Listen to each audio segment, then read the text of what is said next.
another video, and in this video we'll be discussing accounting for investment, that is AS 13। कि आप लोग ने accounts के investment chapter में भी क्या रहेगा, तो ये आपके लिए बहुत ईजी होने वाला है। तो without wasting any time let's start with this video. So AS 13 is not applicable to, basically it is not applicable to income from investment, जैसे कि डिविडेंड हो गया, इंटरेस्ट हो गया, रेंट मिल रहा है प्रॉपर्टी से, तो उसके लिए AS 13 एप्लीकेबल नहीं है, वो AS 9 में डिस्कवर होएगा। फिर उसके बाद इन्वेस्टमेंट इन रिटायरमेंट बेनिफिट प्लान्स, इन्वेस्टमेंट इन रिटायरमेंट बेनिफिट प्लान, ये AS 15 में कवर होता है, जो हमारे सिलेबस में नहीं है। ठीक है, अभी टाइप्स ऑफ इन्वेस्टमेंट देखते हैं। What are the types of investment? Investment can be current investment और long term investment. Current investment are the investment which are readily realizable and you have an intention to hold them for less than 1 year. You have an intention to hold them for less than 1 year. Suppose आपका intention था to hold them less than for 1 year और एक साल होके चला गया, but आप still believe कर रहे हो कि आप नेक्स्ट 2-3 महीने में उसको रियलाइज कर दोगे, तो भी हम लोग उसको करंट इन्वेस्टमेंट बोलेंगे। और लॉन्ग टर्म इन्वेस्टमेंट क्या होगा? Any investment which is other than current investment. अभी आता है इंटरेस्टिंग पार्ट सबसे, cost of investment. Cost of investment में क्या क्या आएगा? Acquisition cost, that is purchase cost, and any incidental cost. Incidental cost मतलब क्या? ब्रोकरेज फीस हो गया, STT हो गया, सिक्योरिटीज ट्रांजेक्शन टैक्स, या फिर डिफरेंट टाइप्स ऑफ टैक्सेस और anything which are non refundable. Okay, अभी एक्विजिशन कॉस्ट में हम लोग सबसे इंटरेस्टिंग पार्ट करने वाले एक्विजिशन कॉस्ट। एक्विजिशन कॉस्ट में अभी समझो आपने कोई इन्वेस्टमेंट एक्वायर किया, उसके लिए आपने कैश पे कर दिया, तो आप जो अमाउंट पे करोगे उस पर रिकॉर्ड करोगे।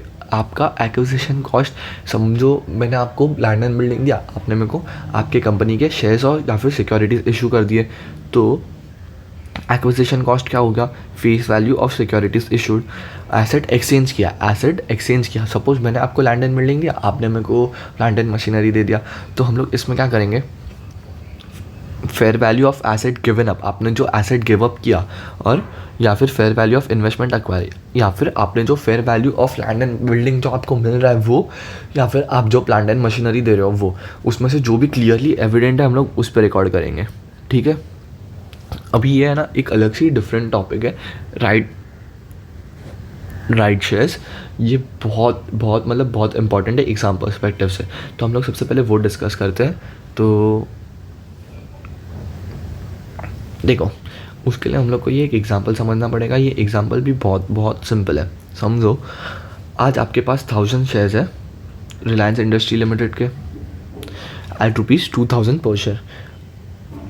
2 दिन बाद मुकेश भाई आए, मुकेश भाई ने बोला तो अभी मैं राइट इशू अनाउंस कर रहा हूँ, 1 शेयर देंगे हर 5 शेयर के लिए। ठीक है, 1 शेयर देंगे हर 5 शेयर के लिए।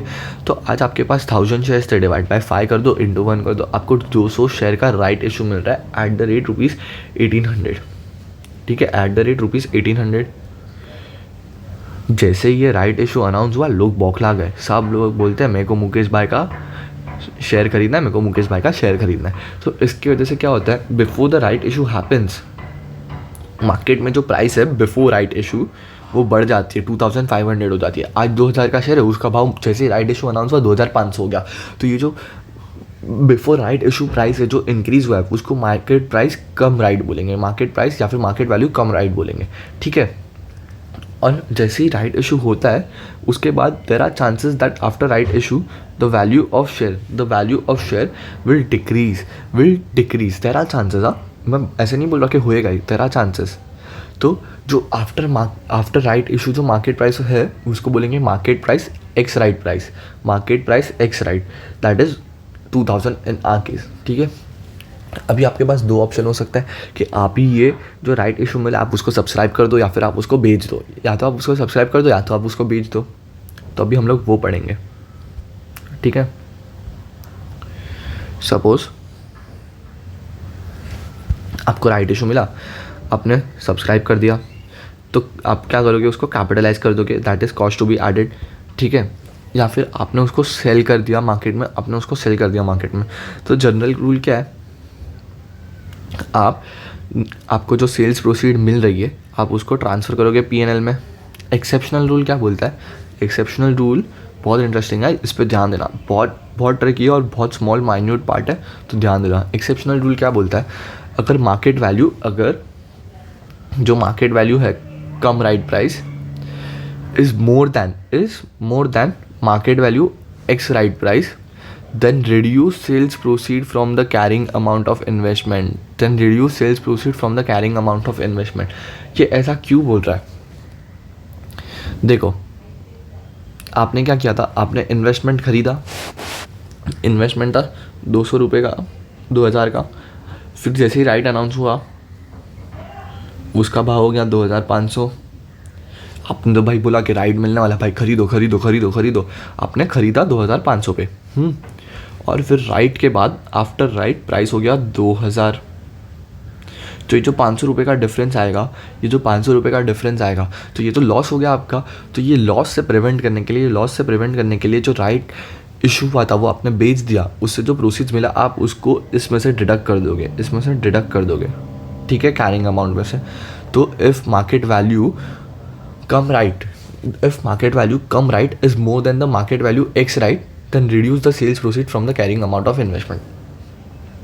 देखो, ये समझना बहुत इंपॉर्टेंट है। अगर मार्केट वैल्यू कम राइट जो है वो मोर है than market value ex right, तो आप क्या करोगे, to prevent from that loss आप उसको कैरिंग अमाउंट से डिडक्ट कर दोगे, कैरिंग अमाउंट ऑफ इन्वेस्टमेंट से डिडक्ट कर दोगे, ठीक है।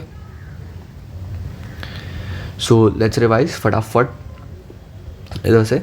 Cost of investment is acquisition cost plus incidental cost. Cost of investment is acquisition cost plus incidental cost. Acquisition cost is purchase cost and incidental cost is brokerage fees और duties, ठीक है। Acquisition cost में क्या आएगा, अगर cash पे किया तो जो कैश पे करेंगे वो, अगर इशू किया कोई सिक्योरिटी, सपोज आपको बिल्डिंग खरीदना था, बिल्डिंग के लिए आपने इशू किया सिक्योरिटी, तो जो फेयर वैल्यू है सिक्योरिटी इशू करने का उस पर रिकॉर्ड करोगे। एसेट एक्सचेंज किया है तो जो एसेट दे रहे हो वो और जो इन्वेस्टमेंट मिल रहा है वो, उसमें से जिसका भी फेयर वैल्यू क्लियरली एविडेंट है वो।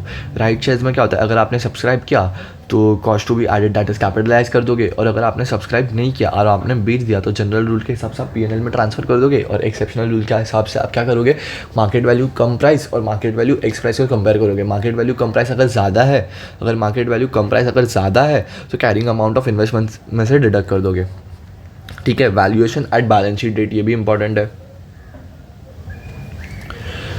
करंट इन्वेस्टमेंट को आप किस पे वैल्यू करोगे, करंट इन्वेस्टमेंट को lower of cost of fair value, ठीक है। और लॉन्ग टर्म इन्वेस्टमेंट को always at cost. But long term investment में एक एक्सेप्शन है, अगर है ना आपको पता है कि परमानेंट डिक्लाइन है, आपके इन्वेस्टमेंट की वैल्यू को, तो आप उसको है ना कैरिंग अमाउंट में से रिड्यूस कर दोगे और पीएनएल में लॉस बुक कर दोगे, ठीक है। नहीं तो long term investment always at cost. And reclassification, अगर आप लॉन्ग टर्म इन्वेस्टमेंट को करंट इन्वेस्टमेंट में कन्वर्ट कर रहे हो तो आप लॉन्ग टर्म इन्वेस्टमेंट को किस पे ऊपर रिकॉर्ड कर रहे थे, ऑलवेज कॉस्ट पे। और अगर बाय चांस परमानेंट डिक्लाइन था तो आप उसको कैरिंग अमाउंट पे रिकॉर्ड कर रहे थे। तो लॉन्ग टर्म इन्वेस्टमेंट को अगर आप करंट इन्वेस्टमेंट बना रहे हो तो लोअर ऑफ कॉस्ट और बुक वैल्यू, ठीक है। और अगर आप करंट इन्वेस्टमेंट को लॉन्ग टर्म इन्वेस्टमेंट बना रहे हो तो करंट इन्वेस्टमेंट को आप किस पे वैल्यू कर रहे थे, कॉस्ट और फेयर वैल्यू। तो सिमिलरली लॉन्ग टर्म इन्वेस्टमेंट को लोअर ऑफ कॉस्ट और फेयर वैल्यू पे रिकॉर्ड करोगे, ठीक है। तो समझो, लॉन्ग टर्म इन्वेस्टमेंट को आप करंट इन्वेस्टमेंट बना रहे हो तो कॉस्ट और book value which ever is lower, और करंट इन्वेस्टमेंट को लॉन्ग टर्म इन्वेस्टमेंट बना रहे हो तो लोअर ऑफ कॉस्ट और फेयर वैल्यू, ठीक है। बहुत इंटरेस्टिंग है ऐसा, ये बहुत छोटा है ऐसे, और आपने बेसिकली ये किया हुआ है इन्वेस्टमेंट अकाउंट्स में तो आपके लिए बहुत इजी हो रहा है। So that's it for this video. एक बार फटाफट से रिवाइज कर लेना खुद से भी और नोट डाउन कर लेना चीज़ें। So please like, share and subscribe to my channel, and for more such videos ring the notification bell too. और आपको अगर नोट्स और PDF चाहिए तो आप मेरा टेलीग्राम चैनल ज्वाइन कर सकते हो जिसका लिंक डिस्क्रिप्शन में दिया हुआ है। So thank you.